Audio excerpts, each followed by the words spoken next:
everyone, my name is Shriya Patil. Today I am here to tell you about the importance of time management in our daily life.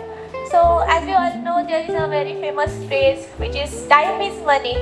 So, do anyone know anything why? Time is money. Any successful people or almost in the world have a proper time schedule for everything they do. Suppose we take Virat Kohli, who is a famous cricket player.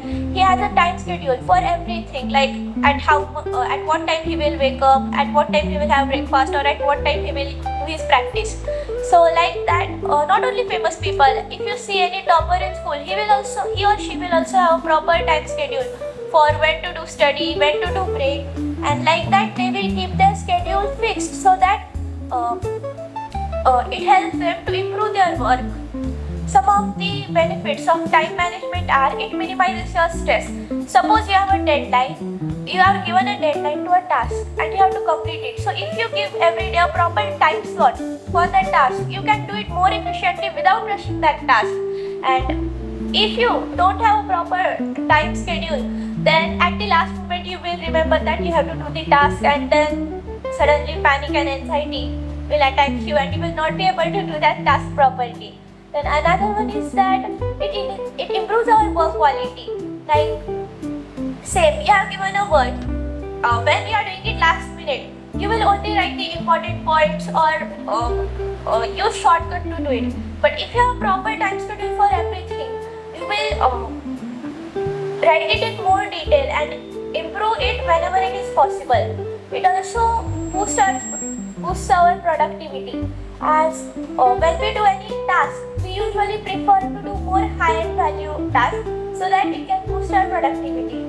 Then some of the strategies is that you should make a timetable of your daily routine, that I will wake up at this time, then have breakfast at this, or study for this much time. So it will help you to keep track how much you are actually studying or how much you are actually using your phone. Like many people have phone addiction, and when we start scrolling reels, we don't get how much time we have spent. So there are some other strategies also, like there is a Pomodoro technique. So in that technique, you have to work intensely for 25 minutes, and after that, take a break of only 5 minutes. It will help the brain to relax, and after that relax, it will when you start working again, everything in your mind will be clear, and again you will be able to work intensely. Then another is time blocking method. In the whole day, you have 24 hours. So you should make slot of time. Like if we give 7 hours for sleeping, so that 7 hours should be only allotted to sleeping. You should not be watching reels at night and scrolling everything. Then there is also single tasking. Usually to complete work, we do multitasking. We have to do this work also, then in middle we take another work to do. We should not do that. We should do only single work and keep our whole focus on it, so that it will be much better. And therefore time management is very important in our life. It will help us become a successful